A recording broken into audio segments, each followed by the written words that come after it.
안녕하셨습니까? 반갑습니다. 또 우리 권숙희 집사님 귀한 찬미로 우리 하나님 앞에 영광을 돌려주셔서 감사를 드립니다. 참 대단하십니다. 배운 지 얼마 안 된 것 같은데 벌써 이렇게 특찬까지 하시고 정말 대단하십니다. 감사를 드립니다. 또 오늘 한국에서 오신 정찬수 목사님 저하고 같이 공부를 했습니다. 제가 진작 알았으면 말씀을 참 졸업하고 처음 뵙는 거죠. 아주 오랜만에 뵀는데 진작 말씀을 해주셨으면은 우리 목사님 말씀을 들었으면 좋았을 뻔하는 그런 아쉬움이 있습니다. 감사를 드립니다. 마태복음 5장 8절에 있는 말씀을 읽겠습니다. 잘 아시는 말씀, 마태복음 5장 8절에 있는 말씀입니다.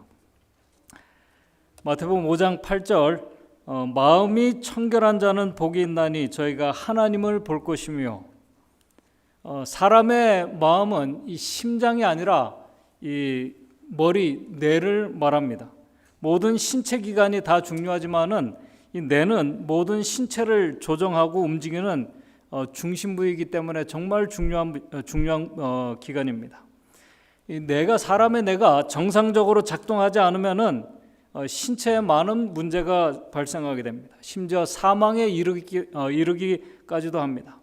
1.3kg 정도밖에 되지 않는 2파운드 잠깐 넘는 그 작은 뇌가 자기보다 수십 배 큰 몸을 움직이는 것을 보면은 뇌가 하는 역할은 정말 그 기능은 방대하고 놀랍습니다.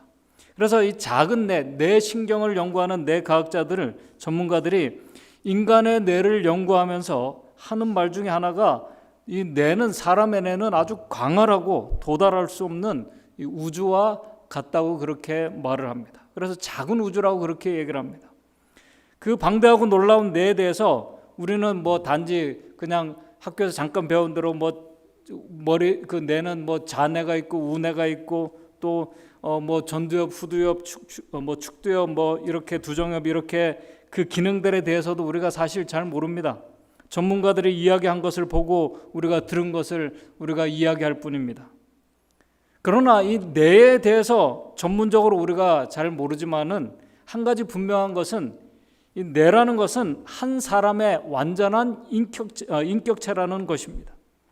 그렇게 한 사람의 그 완전한 그 뇌는 인격체이면서 한 사람의 이 건강과 삶의 중심이 되는 이 뇌에 대해서 성경과 증언의 말씀은 우뇌다, 자뇌다, 전두엽이다 이런 전문 용어를 사용하지 않고 마음이라고 이렇게 표현하고 있습니다.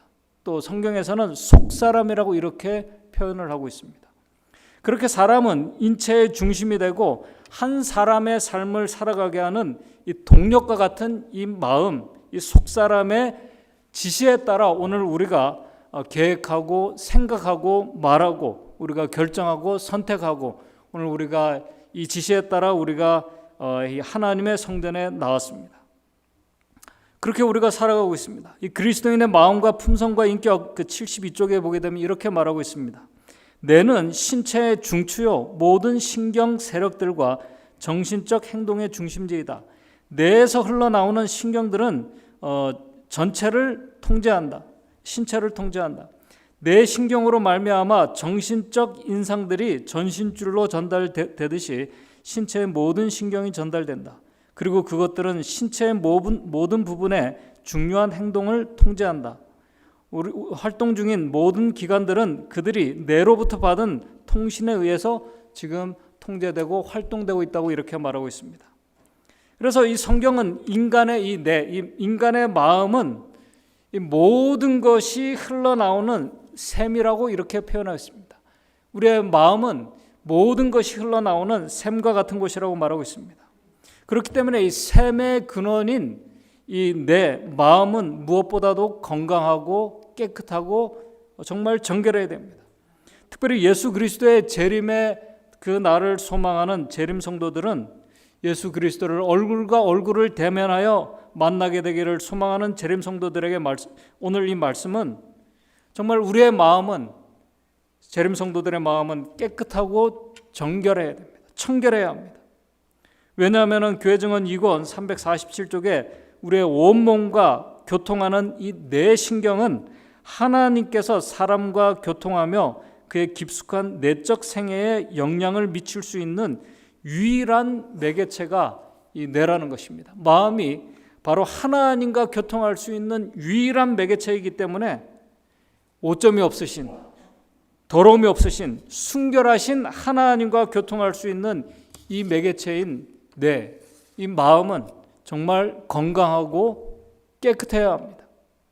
그런데 그렇게 중요한 이 매개체인 이 하나님과 교제할 수 있는 이 매개체인 마음이 이 샘의 근원과 같은 인간의 마음에 대해서 하나님은 예레미야 17장 9절에 뭐라고 말씀하셨냐면은 만물보다 거짓되고 심히 부패한 것이, 세상 만물보다 더 거짓되고 심히 부패한 것이 사람의 마음이라고 이렇게 말씀하고 있습니다. 인간의 마음에 아주 심각한 문제가 있다는 것입니다.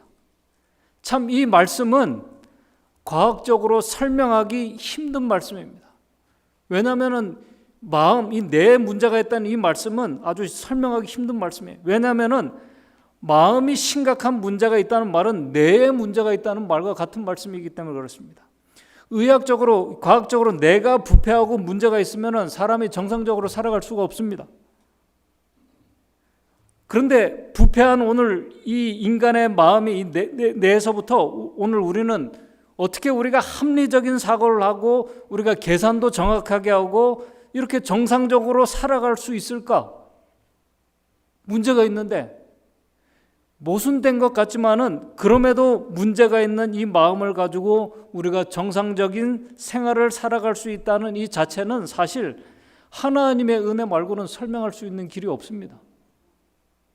그러므로 이 청결에 대한 예수님의 말씀은, 오늘 이 말씀은 육체적인 어떤 이 뇌에 대한 말씀이 아니라 오늘 우리의 이 영적인 이 마음에 대한 말씀임을 우리가 알 수 있습니다. 오늘 이 말씀은 인간의 뇌, 이 마음에서 온전히 설명할 수 없는 우리의 다양한 이 감정들이 있습니다. 기뻐하고 감사하고 행복하고, 또 반대로 우리가 누구를 미워하고 시기하고 또 염려하고 불안해하는 마음들, 또 설명할 수 없는 인간의 마음속에 자리 잡고 있는 이 교만심과 이기심과 이런 모든 것에서 나오는 이 불행들, 고통과 아픔을 주는 인간의 근본적인 마음에 대한 말씀이 오늘 말씀입니다.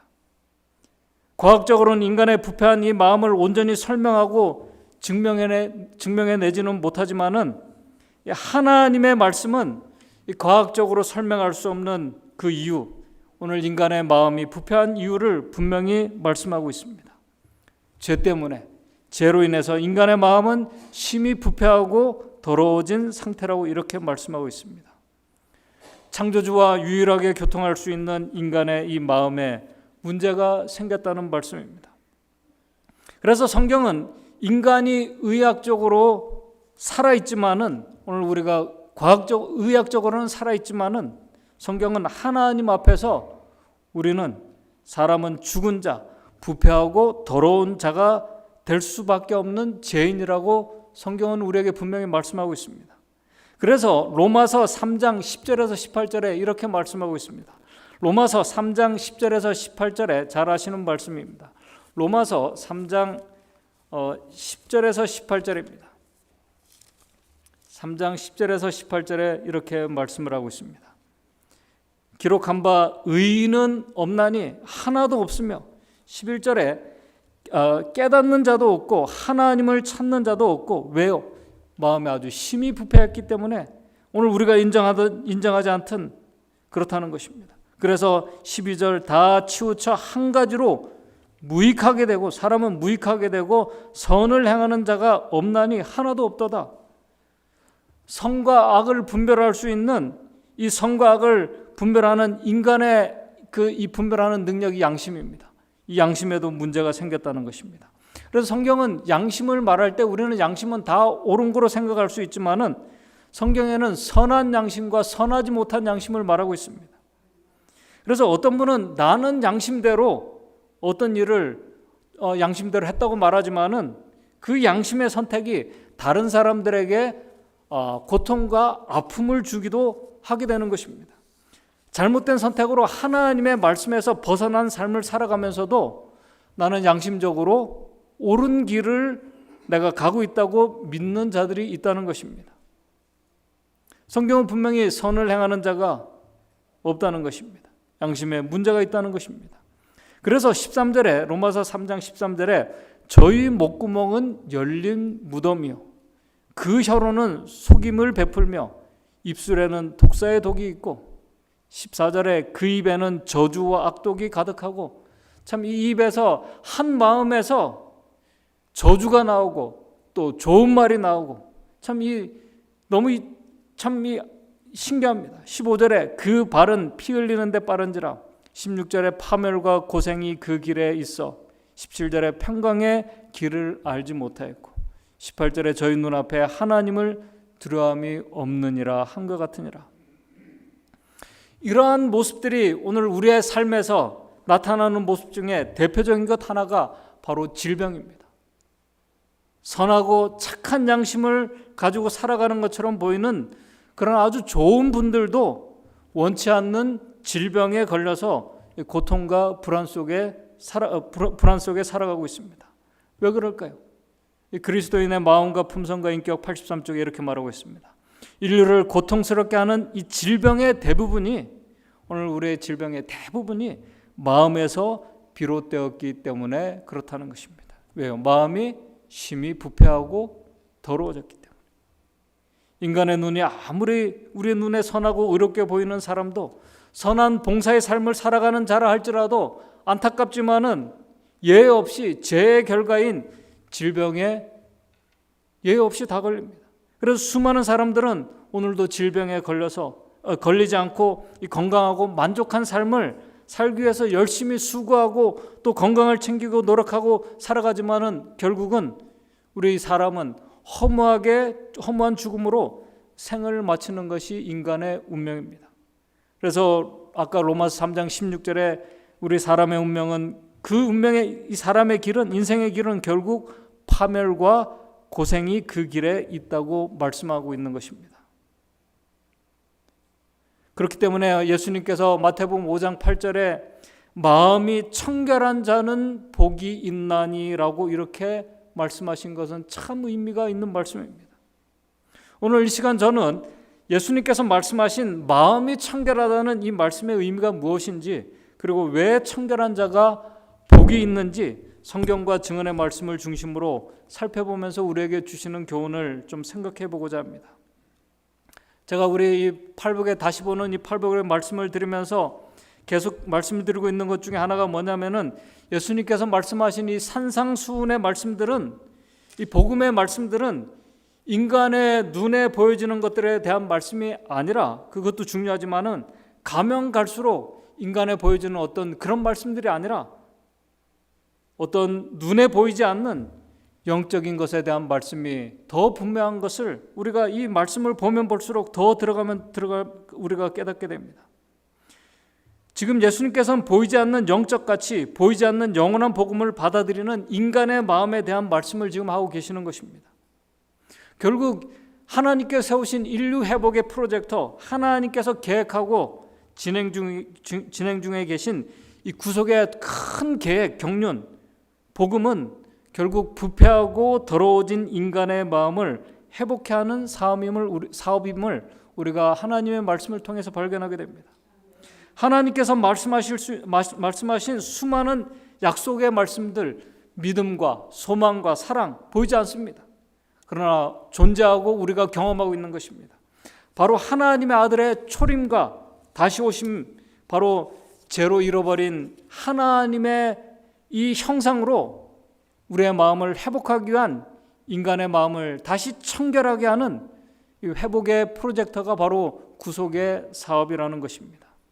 그러므로 이런 배경들을 우리가 바로 이해하면서 예수님께서 말씀하신 청결한 자는 복이 있나니라고 말씀했을 때 이 말씀은 인간의 어떤 부패한 마음이 어떤 예배나 예식이나 예법들로 인해서 정결해진다는 그런 말씀이 아니면 더 분명합니다.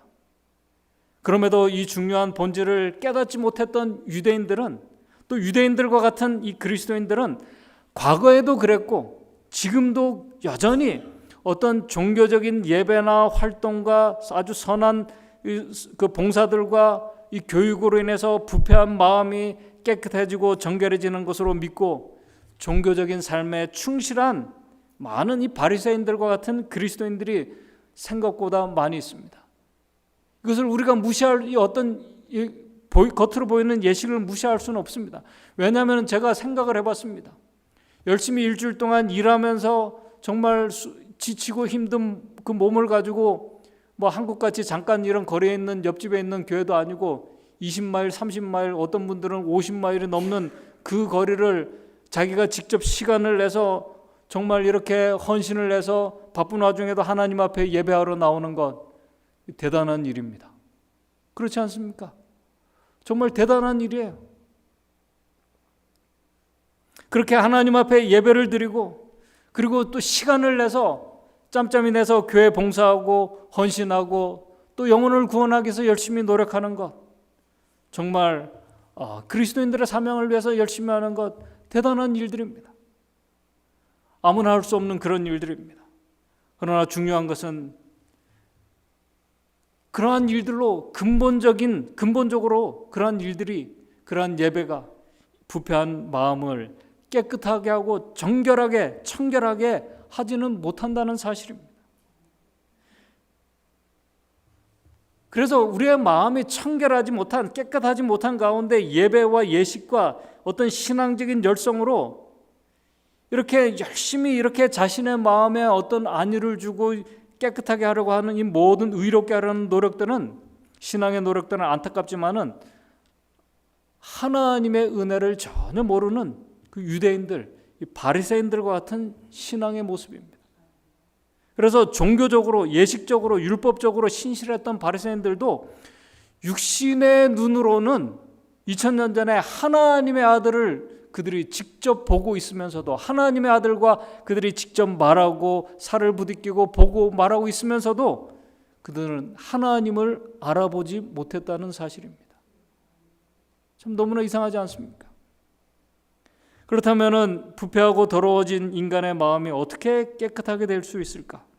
우리 재림교회 주석의 마태복음 5장 8절을 이렇게 말하고 있습니다. 마음이 청결하게 된다는 이 말은 성도들이 차려입은 세마포 그리스도의 의의 옷을 입는 것, 곧 품성의 완전을 의미한다. 오늘 이 부패하고 더러워진 이 인간의 한 마음이 오늘 있는 그대로 우리가 믿음으로 십자가에 달리신 예수 그리스도 앞에 나왔을 때 부패하고 더럽고 상처난 이 마음 그대로 우리 주님 앞에 우리의 마음을 드릴 때 주님은 그 더러운 마음을 그분의 의의 옷, 순결하신 그분의 옷으로 입혀주십니다. 그 의의 세마포 옷을 입은 자들이 성경은 복이 있다고 말씀을 하고 있는 것입니다. 결국 예수님께서 말씀하신 청결한, 마음이 청결한 자도 이 십자가 앞에서 하나님의 은혜 받은 자에 대한 말씀입니다. 사실 이 부패한 인간이 하나님 앞에서 할 수 있는 것이 아무것도 없습니다. 왜냐하면 우리의 인간의 모든 노력과 우리의 헌신과 이 모든 것들은 하나님 앞에 깨끗한 것이 아니기 때문에 그렇습니다. 계속해서 이렇게 말씀합니다. 청결한 마음을 가진 사람들은 삶의 지배적인 원칙인 죄를 포기했으며 따라서 그들의 삶은 하나님께 남김없이 봉헌되었다. 마음이 청결하다는 말은 사람이 절대적으로 죄가 없다는 것을 의미하지 않고, 마음이 청결하다는 건 우리의 마음이 죄가 없다는 것을 의미하지 않고 오히려 그의 동기가 옳고 그리스도의 은혜로 과거의 잘못에 등을 돌리고 예수 그리스도 안에서 완전의 목표를 향해 쫓아가는 것을 의미한다. 하나님의 은혜와 자비를 경험한 자에게 주어진 바로 그 은혜가 마음의 청결이라는 사실입니다. 그런 자들은 죄가 없는 자들이 아니라, 오늘 저 여러분들 죄 없는 분 계십니까? 다른 사람은 뭐 둘째치고 제 잘못만 제가 세도 성철 스님 말한 이 수미산보다 더 많을 거예요. 그 성철스님은 산속에 들어가셔가지고 사람도 덜 만나고 그렇게 해가지고 이 어떤 실수와 이런 것들이 들었다고 해도 돌아가시기 전에 성철스님이 이 인간의 마음속에 있는 상상의 산, 제일 높은 산이 수미산인데 그 수미산보다 자기 죄가 높다고 말했어요. 근데 저 같은 사람이 오죽하겠습니까? 세월이 가면 갈수록 인간의 죄는 더 많습니다. 세울 수 없습니다. 그러나 그럼에도 하나님의 은혜를 경험한 자들은 그분께서 입혀주신 그분의 의의 옷, 하나님께 주신 그 의의 옷을 입은 사람들, 그들에게 하나님께서 어떤 것을 주시나? 바로 새 마음을 주신다는 것입니다. 엘렌 화이트 주석에 이렇게 말하고 있습니다. 예수께서 새 마음에 관해 말씀하실 때 그는 마음과 생활과 인격 전체를 의미한 것이다. 마음의 변화를 갖는다는 것은 세상에 붙은 애정을 거두고 그리스도께 묵는 것을 뜻한다. 새 마음을 갖는다는 것은 새로운 각오와 새로운 목적과 새로운 동기를 갖는 것을 말한다. 그러면은 무엇이 새 마음을 받은 표인가? 그것은 변화된 생활이다. 그것은 매일 매시간 이기심과 교만에 대하여 죽는 것이다. 왜 예수 그리스도에 입혀주신 그 의의 옷을 입는 이 경험이 이 그리스도인 우리 삶에서 얼마나 중요한지를 우리에게 말씀하고 있는 말씀입니다. 바로 새 마음을 받은 자들의 삶에 나타나는 그 기적이 바로 변화된 삶이라는 것입니다. 청결한 마음을 가진 자의 모습이라는 것입니다. 그래서 산상보훈에 이렇게 계속 말합니다. 25쪽에 예수님에 대하여 배우고 있는 사람에게는 부주의한 행동과 무례한 말과 조잡한 생각을 멀리하는 경향이 차츰차츰 나타나게 될 것이다. 그리스도께서 사람의 마음 가운데 거하시면은 말과 생각과 행동이 순결하고 고상하게 될 것이다. 그러나 이 하나님의 은혜를 경험하지 못한 유대인들과 같은 자들은 열심히 하나님의 율법을 지키고 정말 의롭고 선하고 건강식을 하고 그렇게 해도 이들은 이렇게 말하고 있습니다. 그러나 은혜를 경험하지 못한 유대인들은 자신들이 행하고 있는 예식이나 율법적인 것에 집중하고 있으면서도 더 중요한 마음의 이기심과 그 마음속에 자리 잡고 있는 이기심과 악의에 의해 그들의 심령에 얼룩지는 오점을 그들이 깨닫지 못하였다. 자기 마음속에 있는 것을 보지 못하는 것입니다. 부패하고 더러운 것을 보지 못하는 것입니다. 증언의 말씀에 그렇게 기록하고 있습니다. 그런데 오늘 예수님께서 말씀하신 청결한 자는 복이 있나니라고 말씀하신 것은 어떤 생활의 변화만을 이렇게 말씀하고 있는 것이 아닙니다. 우리 산상보훈에 계속해서 이렇게 말씀하고 있습니다. 그 마음이 청결한 자는 복이 있나니라고 말씀하신 예수님의 말씀에는 더 깊은 의미가 있다. 그것은 다만 한간에서 이해하는 의미의 순결, 다시 말해서 감각적인 것에서 벗어나고 유욕에 더럽히지 않는 것만이 아니라 우리 마음의 은밀한 목적과 동기가 진실하며 교만과 자아 본의에서 벗어나 겸손하고 사심이 없는 어린아이와 같이 되는 것을 의미한다라고 이렇게 말하고 있습니다. 이게 누구의 마음입니까? 예수 그리스도의 마음입니다. 마음이 청결한 자는 새 마음을 받은 자, 바로 예수 그리스도의 마음을 받은 자들에 대한 말씀입니다. 우리가 살아 움직이게 하는 모든 동기가, 마음의 은밀한 이 목적과 동기가 아주 진실된 자들이 마음에 청결한 자라는 사실입니다.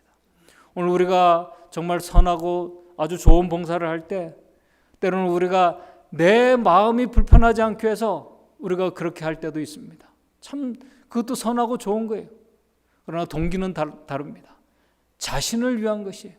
내가 불편하지 않게 해서, 내 마음이 찜찜하지 않게 해서 그렇게 하는 것도 아무나 할 수 없는 것입니다. 그러나 예수님께서 말씀하신 마음의 청결은 그것을 훨씬 뛰어넘는 것입니다. 사심이 없는 마음에 나오는 모든 행위들에 자기를 위한 것이 아니라 바로 하나님의 영광을 위한 이 모든 동기, 바로 예수님께서 우리에게 보여주신 마음이 바로 이 마음입니다. 바로 그래서 마음이 청결하다는 이 자는 복이 있나니, 이 말은 예수 그리스도의 마음을 은혜로 선물로 받은 자들에 대한 말씀입니다. 그들이 얼마나 복이 있는 자들인지를 말씀하고 있습니다.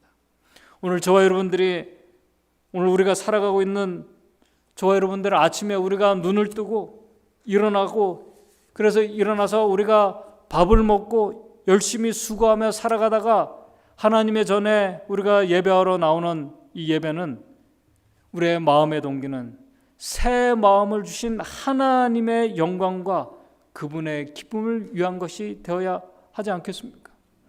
아니면은 내 마음이 안식일에 예배 드리러 오지 않으면은 불편하고, 또 교인들이 방문할까 싶어서 이렇게 간혹 우리가 올 때도 있습니다. 그죠?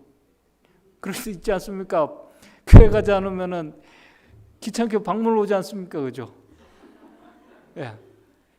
그런 차원의 말씀이 아니에요. 그죠?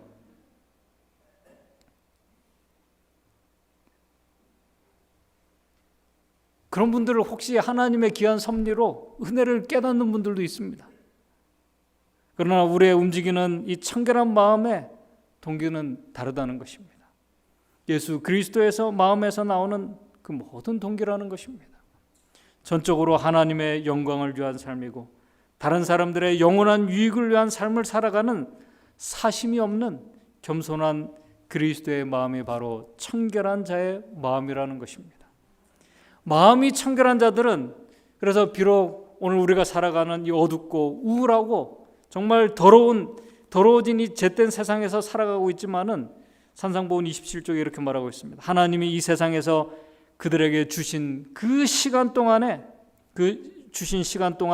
마치 그분이 눈앞에 계신 것처럼 생애하는 자들이 바로 하나님 앞에, 내가 하나님의 존전 앞에 있는 자처럼 생활하는 것이 바로 마음이 청결한 자의 삶이라는 것입니다. 누가 이렇게 살았습니까? 에녹이 바로 그러한 삶을 살았습니다. 교회정원 8권 331쪽에 이렇게 말합니다. 300년 동안 에녹은 하늘과 조화를 이루기 위하여 마음의 순결을 추구해왔다. 300년 동안 그는 하나님과 동행했다. 날마다 그는 더욱 밀접한 연합을 갈망했고, 그의 교통은 점점 더 가까워져서 마침내 하나님께서는 그를 당신께로 데리고 가셨다. 그는 영원한 세계의 문 어귀에 서 있었고, 그와 축복의 땅과는 한 걸음만이 남아 있었다.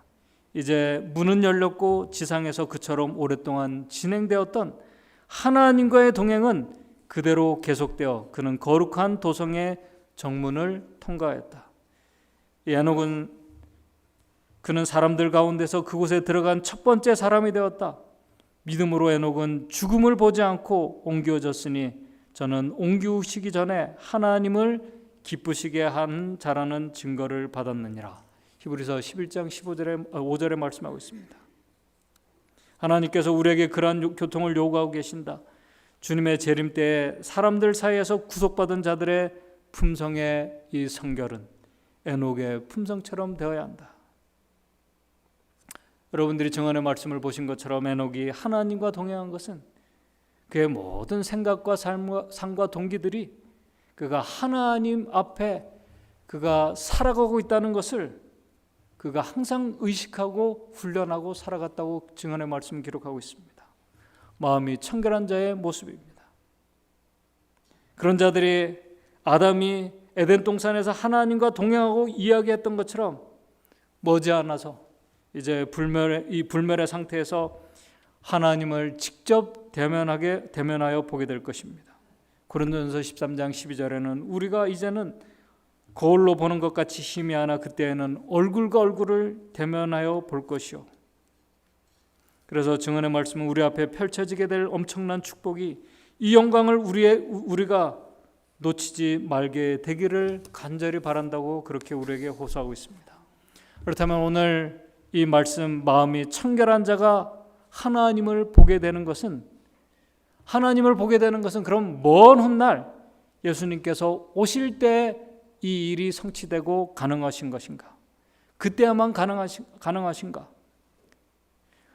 또 이 말씀이 마음이 청결한 자뿐만 아니라 팔복에 말씀하신 심령이 가난한 자에게 주어지는 이 천국은 먼 미래에만 하늘에서만 일어나는 일인가?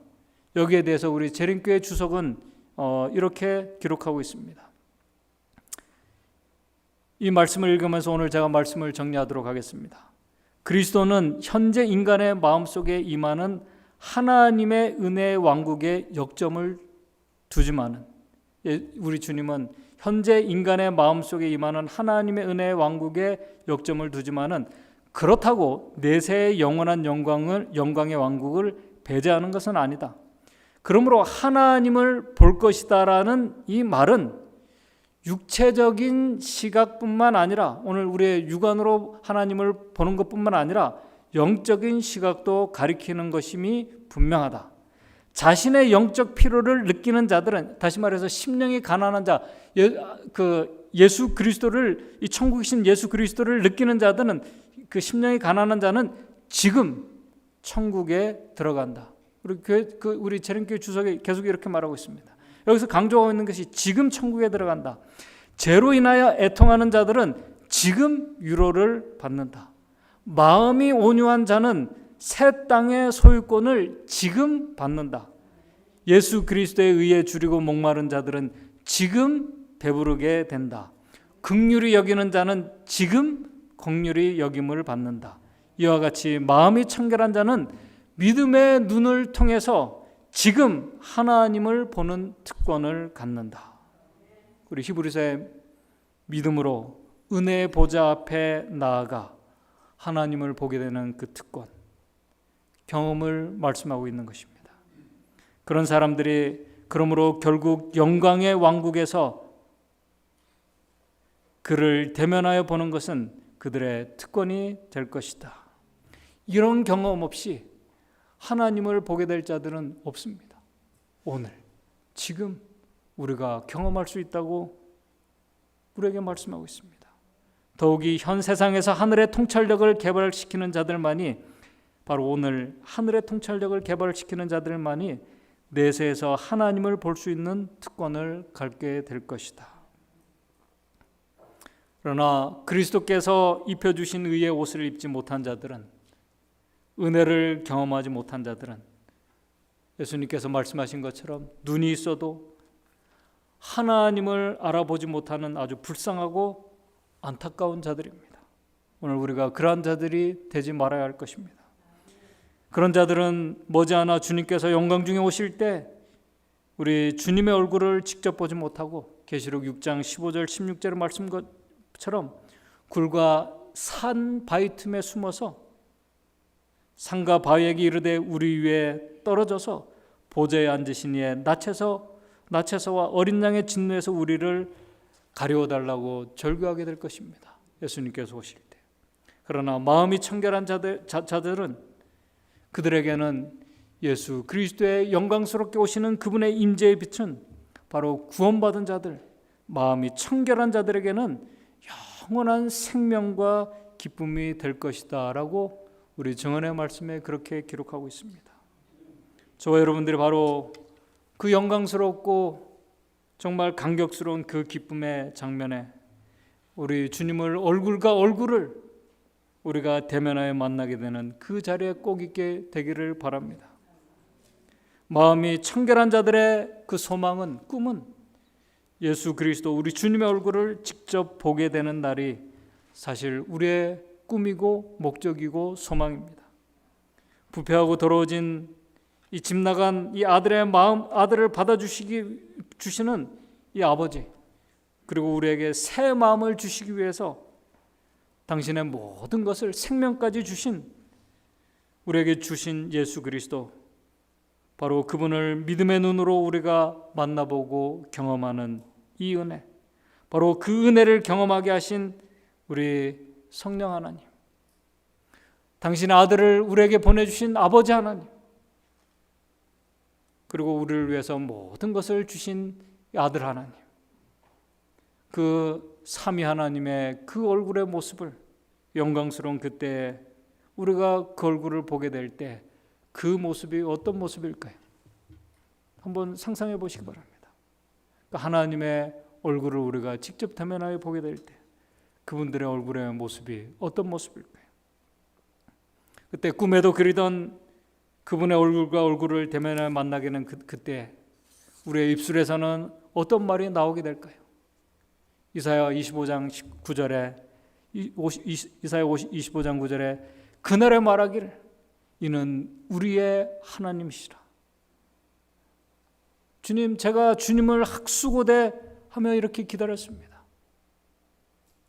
주님의 얼굴을 보게 되는 것 정말 측량할 수 없는 또한 하나님의 은혜임을 우리가 그때 고백하게 될 것입니다. 주님께서 입혀주신 이 의의 세마포의 옷을 입고 주님의 얼굴을 대면하여 만나게 되는 그 감격스럽고 영광스러운 그 자리에 오늘 우리가 모두 참여하기 위해서 오늘 우리가 믿음으로 주님을 우리가 바라보고 경험할 수 있는 저와 여러분들 되시기를 간절히 바라면서 말씀을 마치도록 하겠습니다. 하늘에 계신 하나님 아버지, 저희들 더럽고 부패한 이 마음을 가지고 주님 앞에 나올 수 있는 귀한 특권과 은혜를 주심을 인해서 감사를 드립니다. 저희들 있는 그대로 주님 앞에 나올 때 주님께서 우리에게 새 마음을 주시고 우리 주님의 마음을 우리에게 선물로 주심을 인해서 감사를 드립니다. 이것이 얼마나 우리에게 큰 하나님의 은혜이고 축복인지를 우리가 경험할 수 있도록 도와주셔서 우리 안에 살아계신 예수 그리스도 그분의 마음으로 오늘 우리가 주님을 바라보고 주님을 만나는 경험을 할 수 있도록 도와주시옵소서. 그래서 주님 오실 그 영광스러운 그 재림의 감격스러운 날에 우리 믿음의 성도들 마음이 청결한 그런 하나님의 주신 은혜로 주님을 얼굴과 얼굴을 대면하는 그 자리에 우리 믿음의 가족들 모두 다 같이 기쁨 가운데 설 수 있도록 주님 인도해 주시옵소서. 예수님의 이름으로 기도드리옵나이다.